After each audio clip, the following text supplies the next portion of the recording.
Bueno, hermanos, qué lindo poder acompañarles en esta tardecita. Muchas gracias ahí por la invitación. Vinimos ahí que también con la excusa de poder tener un encuentro ahí también en familia. Y bueno, siempre es bueno poder acompañarles también como iglesia y un placer también predicar la palabra. También saludos ahí de parte de nuestra congregación allí en la Ciudad de las Piedras, que estuvimos ahí con ellos hoy ahí al mediodía, en la mañana. Em, Así que les invito a que puedan ir conmigo, ahí medios atentos a Éxodo capítulo 32. Éxodo capítulo 32.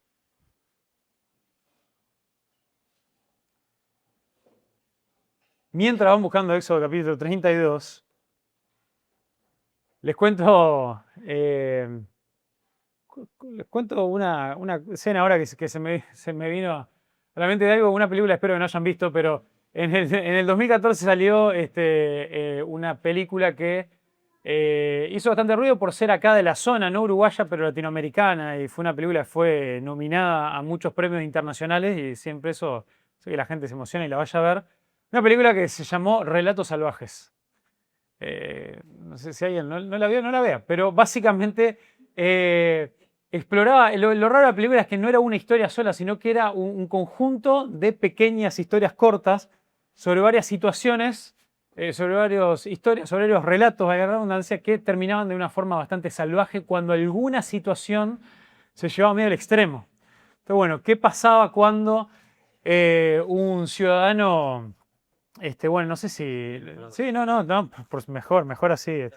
Cuando un ciudadano, no sé si honrado, pero se encuentra frente a la frustración de la burocracia, de grandes problemas y que un guinche le había llevado su auto. Eh, ¿Qué pasa cuando problemas que muchos tienen a veces en el tránsito, que se terminan tocando un bocinazo y todo lo demás, pero qué pasa si eso se lleva al extremo de confrontaciones que no terminan? Y una muy particular, un relato salvaje sobre una historia de un casamiento en el cual en la misma fiesta del casamiento el novio le es infiel a su esposa. Durante la misma fiesta, minutos después de la ceremonia donde se prometieron amor hasta que la muerte los separe. Y de más está decir que no termina bien la cosa, pasan muchas cosas, pero justamente porque refleja, la historia lleva lo que muchos conocemos de lo que es posible con nuestra naturaleza humana, pero la lleva justamente entre dos personas que no conocen a Dios, que no tienen nada de Dios en ellos, y qué es lo que puede terminar pasando ahí. Pero encontramos en Éxodo 32 una historia, un relato bastante salvaje también, de lo que pasa con un pueblo también que hacía muy poquito tiempo se acababa de terminar de dar lo que muchos incluso teólogos le han llamado que la mejor imagen que representa la escena del pueblo de Dios en el monte Sinaí es la de la ceremonia de un matrimonio, de un pacto que Dios hace con su pueblo, que a lo largo de todo el Antiguo Testamento es comparado con un matrimonio. Y nosotros sabemos que el pueblo de Dios fue llamado infiel en muchas ocasiones, muchos años, siglos después. Lo tremendo es que a veces algo que no consideramos es que en el capítulo 19 llega el pueblo al monte Sinaí, donde Dios invita a su pueblo a subir al monte a encontrarse con él. El pueblo dice que no, que tienen miedo, entonces medio que envían solo ahí a Moisés, con buenas razones de temer, de estar delante de la presencia de Dios. Y Dios ahí establece su pacto con ellos y establece los términos del pacto, los términos de esta relación, bajo aquello que nosotros conocemos en el capítulo 20, que se le entrega al pueblo, los 10 mandamientos. Los términos por medio de lo cual este pueblo que había sido liberado de la esclavitud, ahora no solamente había sido liberado para hacer lo que quisieran, sino que había sido liberado para entrar en una correcta relación con este Dios, y los términos, estos mandamientos que ellos iban a recibir, es lo que les iba a permitir vivir una buena vida. Vivir una buena vida y disfrutar de este Dios con el cual ahora habían salido a adorar. En el capítulo 24 de Éxodo, el pueblo se junta y a una voz, 2 veces enfáticamente, le dicen a Moisés, haremos todo lo que el Señor ha pedido. Cada una de sus palabras la cumpliremos. Y ahí se comprometieron con el Señor a seguir cada uno de los decretos, de los mandamientos que Dios había establecido para este pacto, para estar en relación con el pueblo. Y Moisés sube al monte. Y en el monte pasan unos cuantos días, unos 40 días. ¿Por qué? Porque este Dios que entró en esta relación de pacto con su pueblo, quería, más importantemente, para que esta relación se pudiera vivir, quería habitar en medio de su pueblo. Nos cuenta ahí la historia que había una carpa en la cual Moisés se reunía con el Señor y hablaba cara a cara, pero había una característica de esta carpa que se le llamaba lugar de reunión. Y era que estaba ubicada afuera del campamento. Estaban todas las tribus organizadas, acampaban por orden en círculos concéntricos y tenían todo su orden ahí. Y a la distancia había que caminar, había que atravesar todo el campamento, salir a las afueras para poder encontrarse con Dios. Porque Dios, en las condiciones en las que estaba el pueblo, Dios no podía habitar en medio de su pueblo.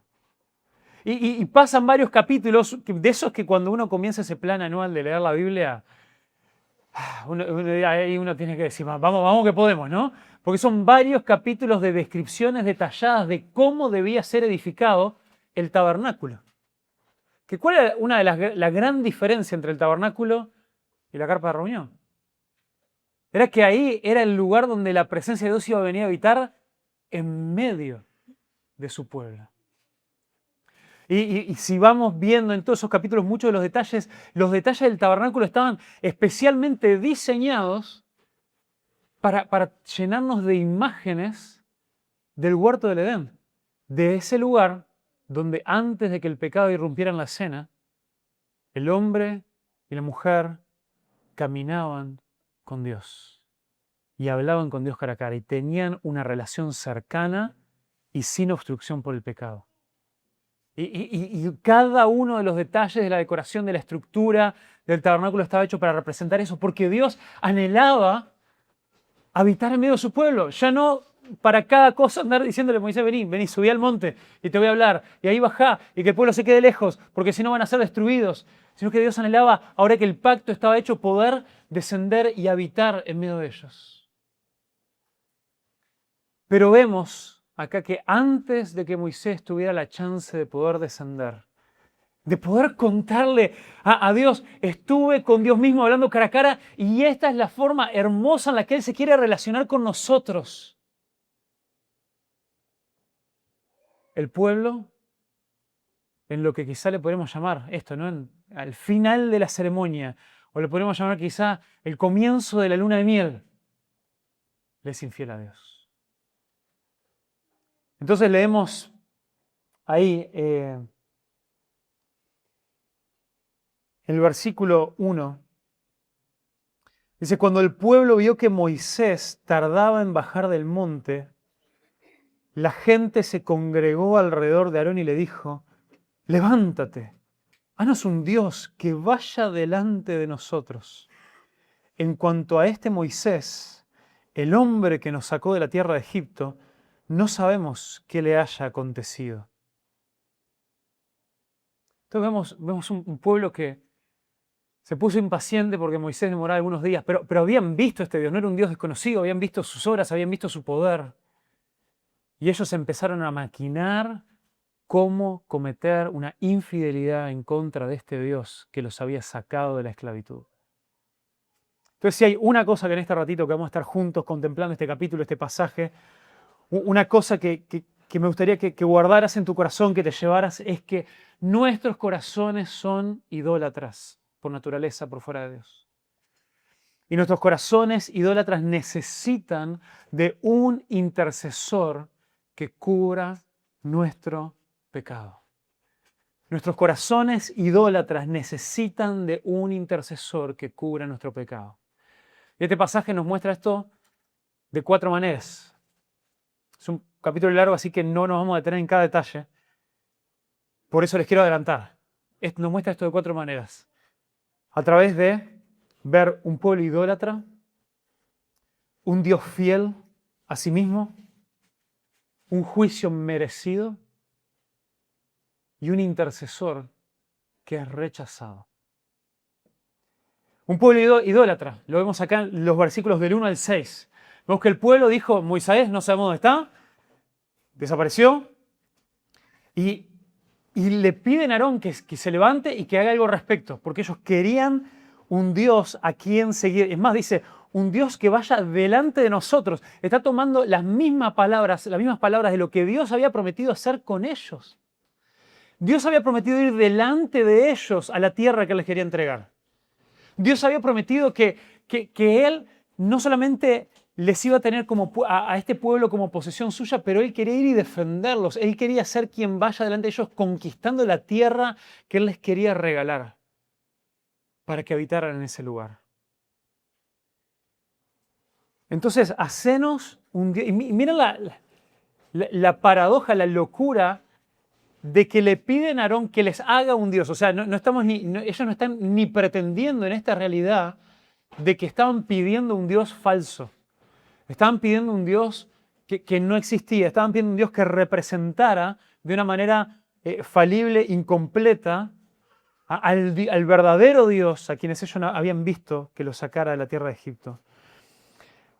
Dice, haznos un Dios que vaya delante de nosotros. Cuando Moisés, el hombre que nos sacó de la tierra de Egipto, miren también cómo la perversión del pueblo, de este pueblo idólatra, torcía la verdad de la misma manera en que la serpiente comenzó a torcer la misma palabra de Dios en la primera tentación que llegó al primer pecado.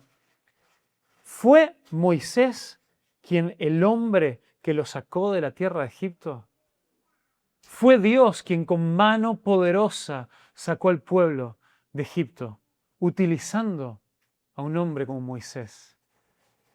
Pero lo había hecho de una forma en la cual había sido evidente para todo el pueblo, para los egipcios, para los pueblos que habían escuchado los reportes de lo que había pasado en la tierra de Egipto, que había sido Dios el que durante esa historia se reveló como el yo soy. Yo soy el que soy, quien los había liberado y quien los había sacado. Sin embargo, la idolatría comienza por quitarle la atribución, la gloria, el reconocimiento que es de Dios, que le pertenece a Dios, y dárselo a algo inferior a Dios, o sea, cualquier otra cosa, a un hombre o algo creado. Y la idolatría de este pueblo comenzó así. Ya todavía valoraban a Moisés, pero le atribuían a él el rescate de Egipto. Y Aarón les respondió, quítense los pendientes de oro de las orejas de sus mujeres y de sus hijos y tráiganmelos. Entonces el pueblo lo hizo y se lo llevaron. Y él los tomó de sus manos y lo tomó en sus manos y le dio forma con buril e hizo de ellos un becerro de fundición. Miren, un pueblo esclavo. Un pueblo esclavo. ¿Qué posesiones y qué riquezas tiene un pueblo esclavo? Ninguna. ¿Se acuerdan lo que tiene ahí la historia del Éxodo mea fresca?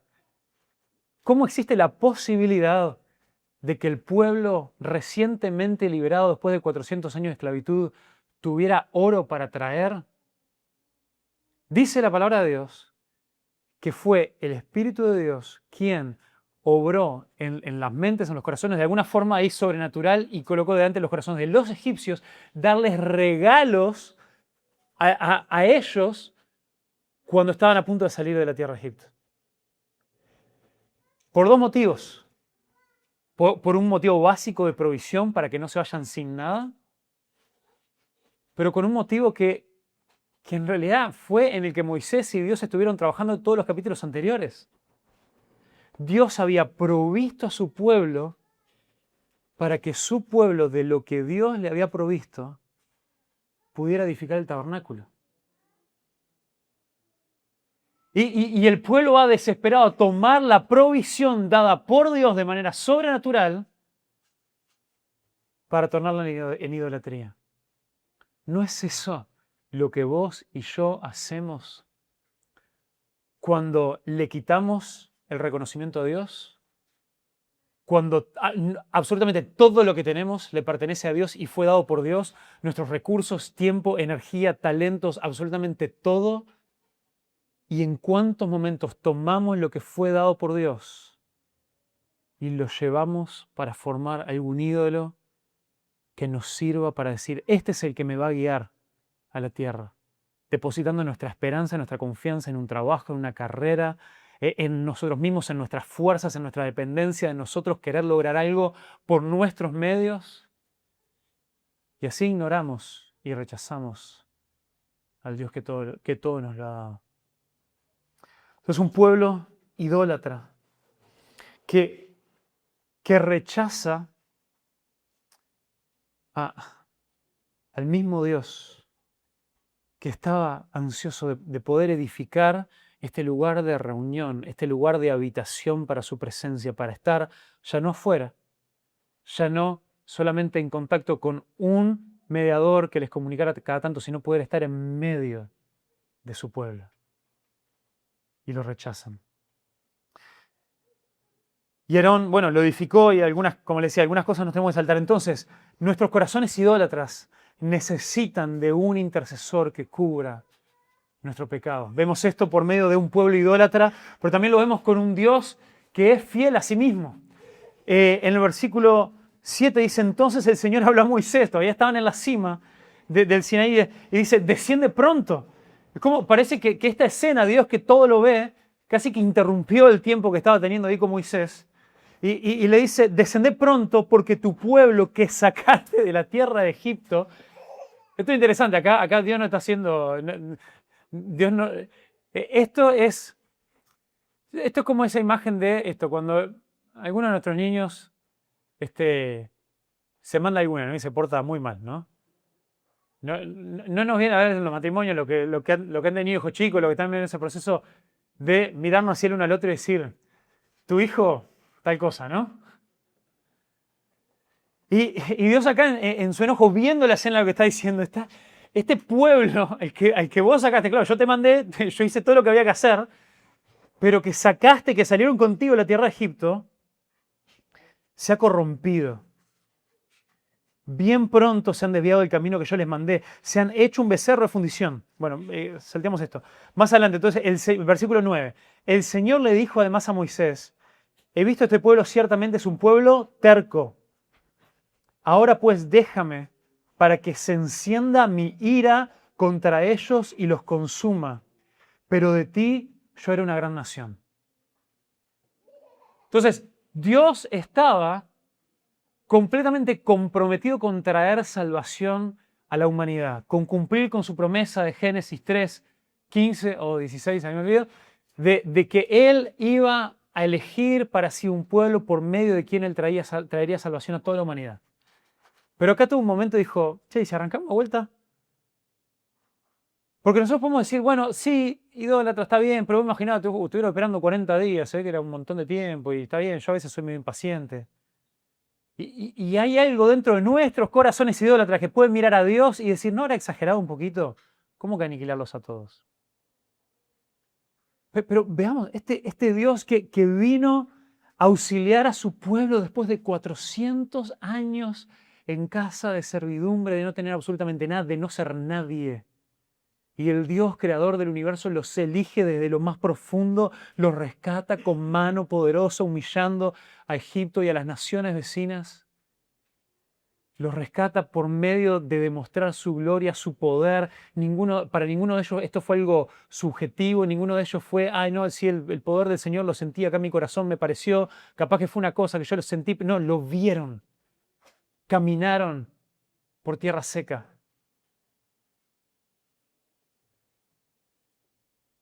Y a los pocos días que hicieron un becerro que vaya delante de ellos, hecho por manos humanas, venían de gritar a una sola voz, haremos todo lo que tu pacto diga, haremos todo lo que nos pidas.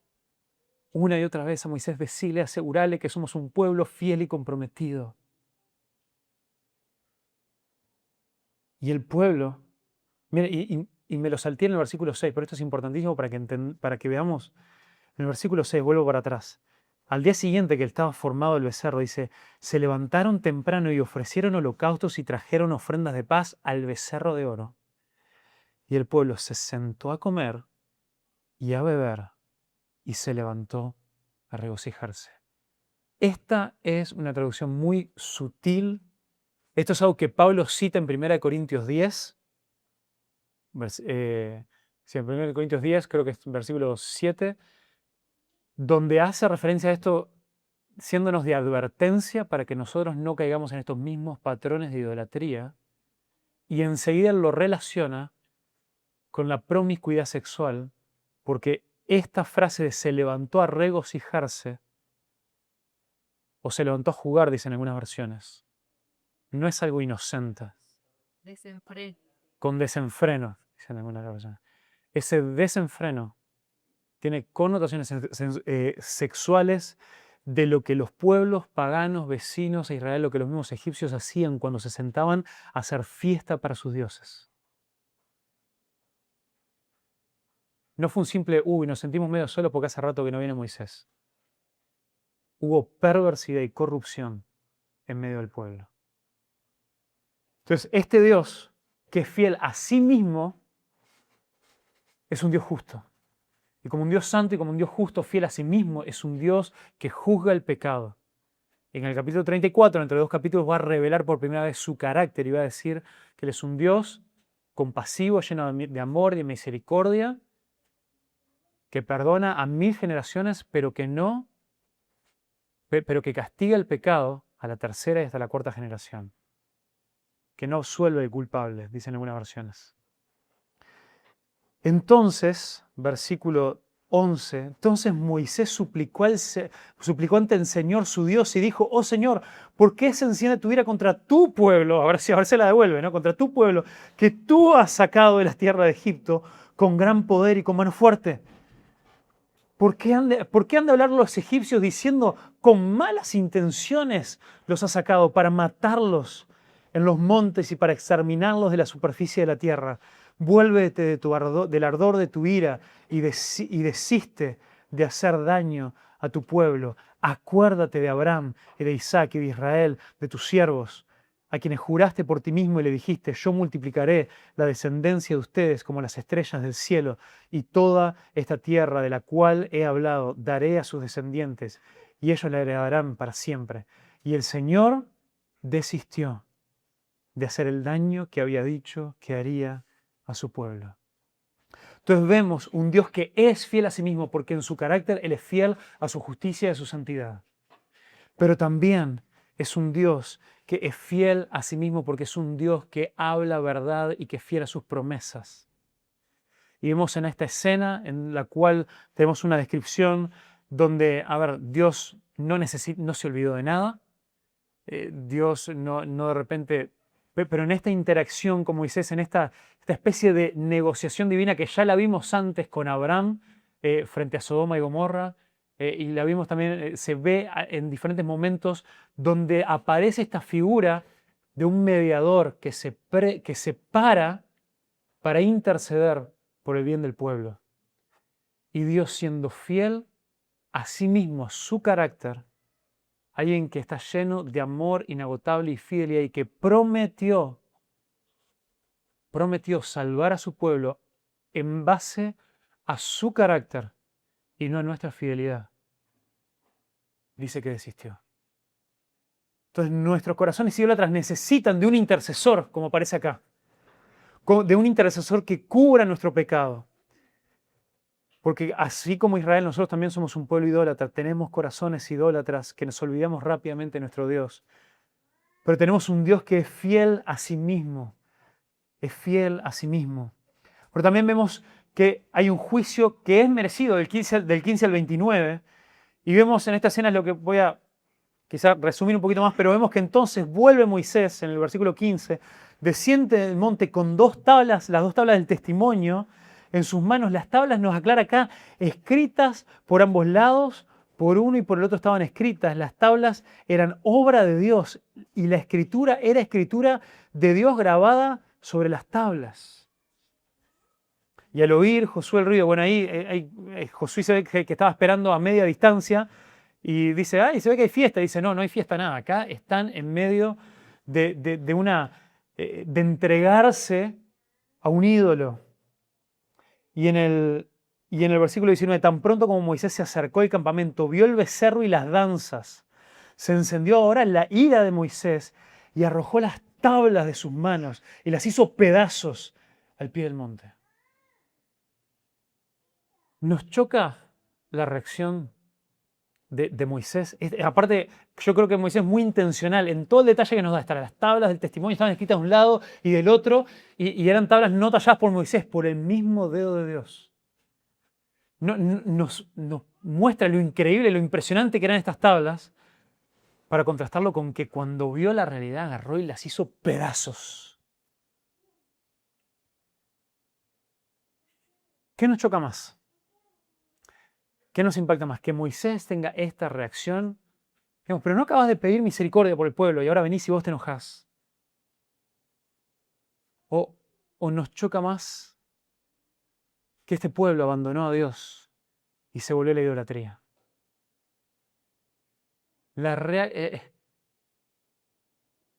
Nosotros tendemos a minimizar la realidad y el impacto de nuestro pecado y de nuestra rebeldía en contra de Dios. Es como, imagínense esta escena que les describí hoy de esa película, donde imagínense que tras esta esposa descubrir que su esposo en la misma noche en la que se juraron fidelidad el uno al otro, el hombre le es infiel. Es como que nosotros digamos, ay, qué horrible que ella se sacó el anillo y lo tiró. Y que nos quedemos con eso. Y acá se da después, a partir del 21, ahí es Moisés quien habla con Aarón, y con Aarón podríamos hablar. Aarón acá hace grandes secos a Adán en el huerto cuando dice la mujer que me diste. Porque dice, no, el pueblo. Pero Aarón, ¿y quién hizo el becerro? ¿Y quién les dio la idea de dónde sacar el oro? ¿Y quién preparó todo? Pero dice, el pueblo. En fin, versículo 25, viendo Moisés el pueblo desenfrenado, todavía estaban desenfrenados porque Aarón les había permitido, miren también, una y otra vez vuelve Aarón, Aarón les había permitido el desenfreno para hacer burla de sus enemigos. Se paró Moisés en la puerta del campamento y dijo, el que esté por el Señor venga a mí. Y se juntaron a él todos los hijos de Leví. Parecía que había una tribu que había permanecido fiel al Señor en medio de este desenfreno. Y le dijo, así dice el Señor, el Dios de Israel. O sea que nosotros podemos decir, bueno, él pidió misericordia, pero ahora él se puso bravo. No, está todavía representando la voluntad de Dios. Póngase cada uno la espada sobre el muslo y pasen y repasen por el campamento de puerta en puerta y maten cada uno a su hermano y a su amigo y a su vecino.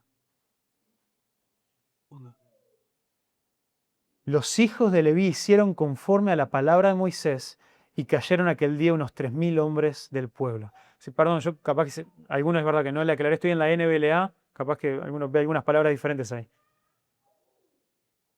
Entonces Moisés dijo, conságrense hoy al Señor, pues cada uno ha estado en contra de su hijo y en contra de su hermano, para que hoy Él les dé una bendición.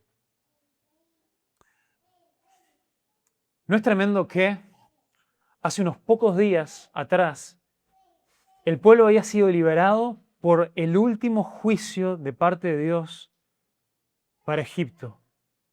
Un pueblo que los había subyugado y no les había permitido salir a adorar, salir a ser fieles al Señor.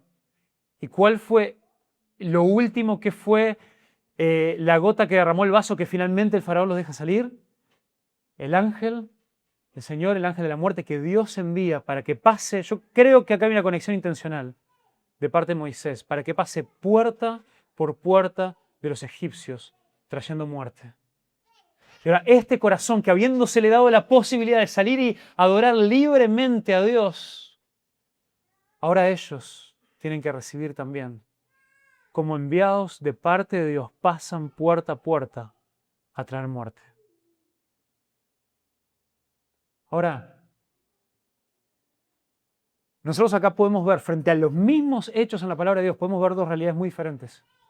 Podemos estar viendo una atrocidad y no poder creer que esta fue la reacción de Dios y la orden de Dios para con su pueblo si se supone que los acababa de perdonar por la intercesión de Moisés.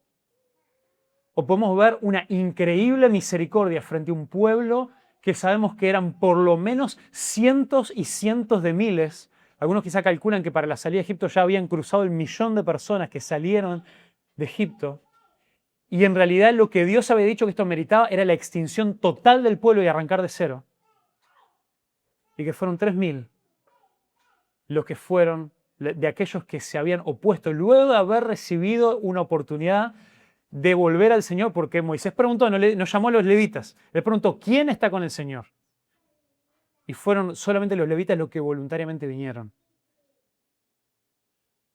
Y solamente 3.000 sufrieron las consecuencias. Entonces yo creo que la palabra de Dios nos está invitando a ver un acto de increíble misericordia, consecuencias, juicio merecido, pero increíble misericordia. Y esto hace eco a lo que vemos en el capítulo 34. Vengan conmigo ahí, si dan vuelta a la página un par de veces. Capítulo 34, 6 y 7. Les resumo qué pasa en estos dos capítulos. Después Dios dice, está bien, los perdono, van a llegar a la tierra, no voy a arrancar de cero, pero yo no voy con ustedes. Rompieron el pacto, mi presencia no va con ustedes. Mandaré a mi ángel, a mi espíritu, a mis ángeles que los ayuden con la conquista de la tierra. La tierra de ustedes se la prometí y se la voy a dar. Yo me quedo acá. Y Moisés, que había entendido todo, había entendido que una tierra sin la presencia de Dios no valía para nada.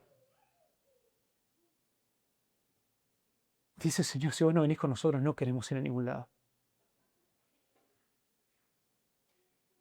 Y le dice, y no solamente eso, le dice, yo quiero conocerte, mostrarme tu gloria. Y ahí está toda esa escena donde dice, mira, bueno, si ves mi gloria, la vas a quedar, así que, mira, escondete en esta cuevita y yo voy a pasar y vas a ver mi gloria por la espalda.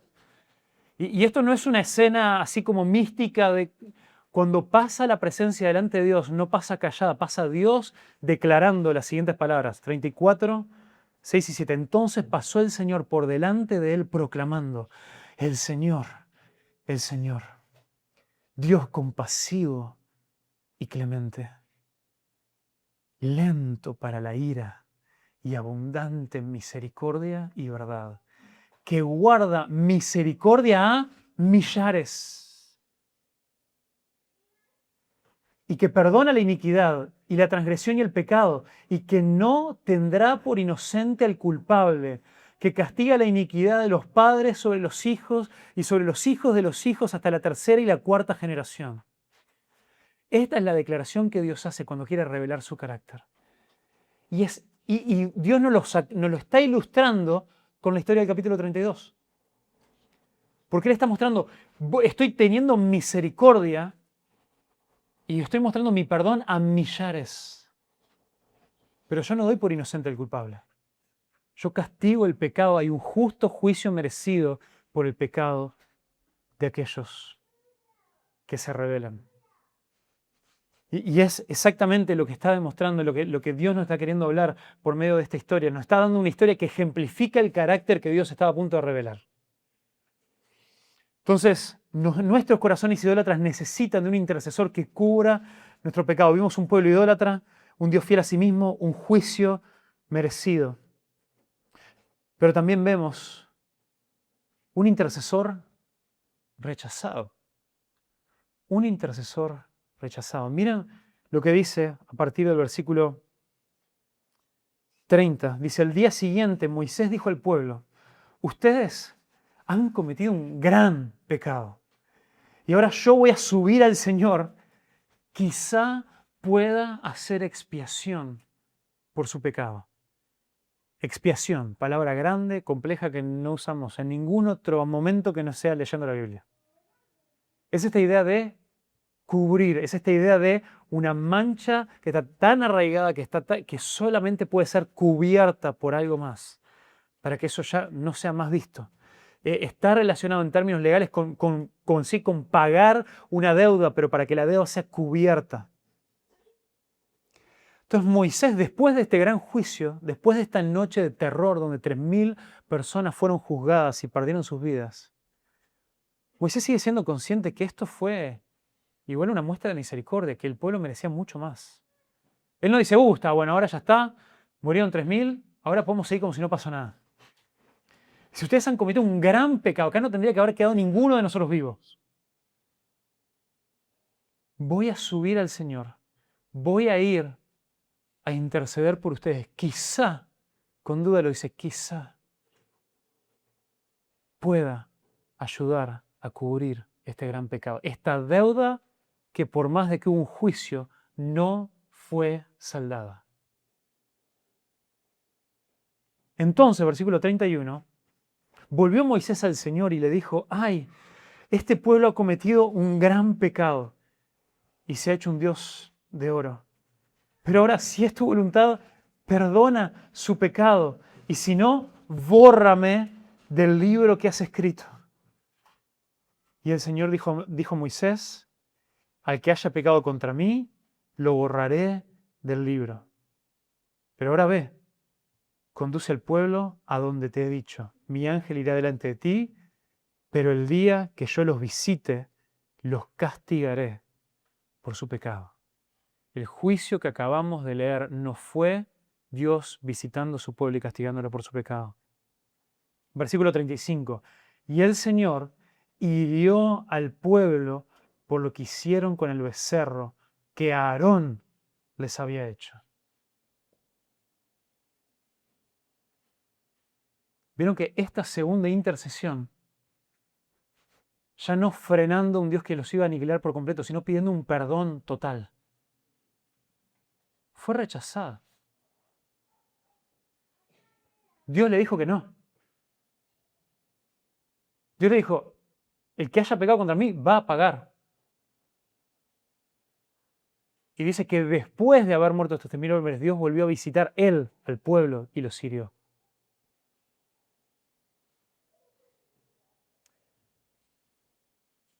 Todo el Antiguo Testamento, cada una de las historias, nos hablan de Dios, de su carácter, nos hablan de nuestra naturaleza, nos hablan de nuestra necesidad. Pero si leemos con cuidado, cada una de ellas nos dejan con sabor a poco. ¿Cómo puede ser que un pueblo desesperado por un intercesor que pueda expiar, que pueda cubrir el pecado del pueblo para ser perdonados, tenían a Moisés con ellos? Aquel que Dios había usado para hacer grandes milagros, aquel que en muchos sentidos sí los había sacado de la tierra de Egipto, aquel que hablaba con Dios cara a cara, como amigo, había recibido un no de parte de Dios. Aquel que estuvo dispuesto a perder su propia posición delante de Dios, porque ¿notaron lo que le dijo Moisés? Borrame a mí de tu libro. Si yo me pierdo, si vos me condenás eternamente a mí, pero eso pudiera cubrir por el pecado del pueblo, estoy dispuesto.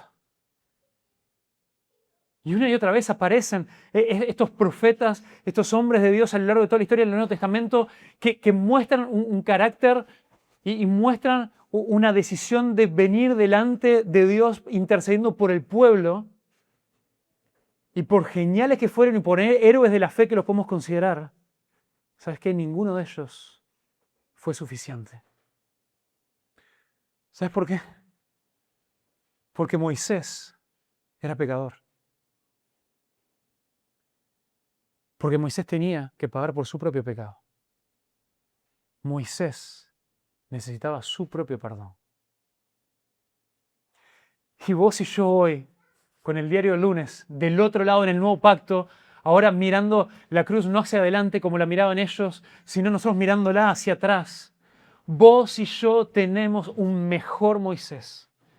Vos y yo tenemos a un mejor profeta, sacerdote y rey, quien no surge desde el pueblo hacia Dios, sino que descendió de Dios hacia nosotros para ponerse entre medio, para interceder y para, como dijo cuando estaba colgado en la cruz, dijo: Padre, perdónalos, porque no saben lo que hacen.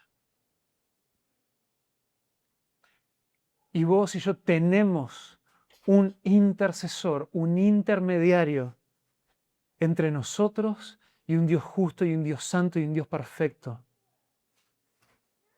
que por mérito de una vida perfecta y sin mancha,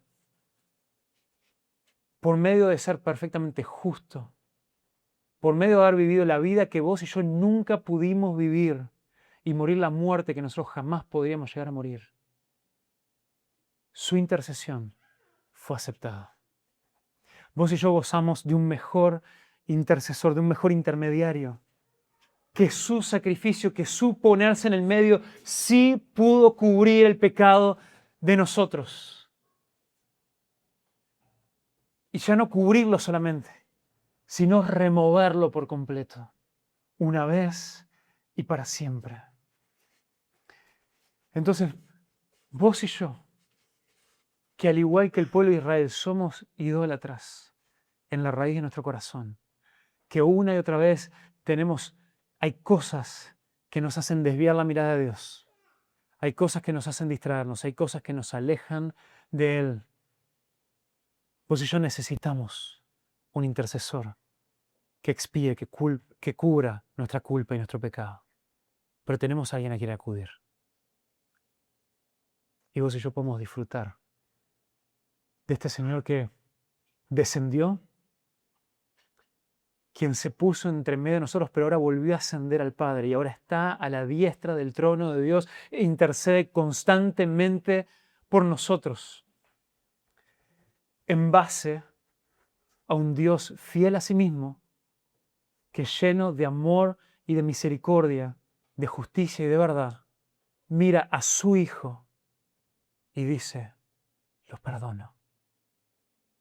Y vos y yo podemos disfrutar ahora de que vos y yo, por medio de nuestra idolatría, no hemos arruinado el tabernáculo, no hemos arruinado el templo como más adelante cuando fue construido lo arruinó el pueblo de Israel. Porque ahora la realidad de la presencia de Dios habitando en medio de su pueblo es este misterio que ha sido revelado, que era un misterio oculto y que todos estos profetas inquirieron, nos dice Pedro, y anhelaban ver, y hasta los ángeles estaban deseosos de ver qué era lo que pasaría. Y este misterio es Cristo en nosotros. Y eso se ha vuelto la esperanza de la gloria para vos y para mí, quienes por nuestros propios medios estamos completamente desamparados. Pero por los méritos de Cristo podemos esconder nuestra vida en Cristo, en Dios. Y decir gracias, Señor, porque ahora tenemos un intercesor que no solamente ahora nos ha dado nuevos corazones para que ya no tengamos que seguir siendo idólatras, quien ha tomado nuestros corazones de piedra y nos ha dado corazones de carne y hueso, para que ahora nuestros corazones sean cautivados, sean atrapados por este hermoso Jesús y que intercedió por nosotros para cubrir nuestro pecado y nuestra culpa. Y a ese Jesús adoramos, a ese Jesús celebramos y a ese Jesús nos rendimos. Padre Celestial, gracias por tu infinito amor y poder.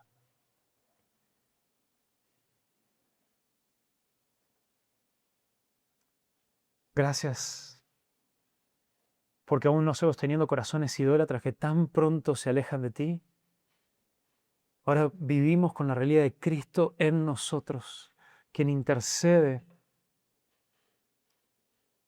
por nosotros delante tuyo, quien fue el mediador perfecto y de quien te agradaste para perdonar, limpiar y borrar de una vez y para siempre nuestro pecado. Pedimos que esta realidad, que este texto lleve nuestros corazones a la adoración. Te necesitamos, Jesús.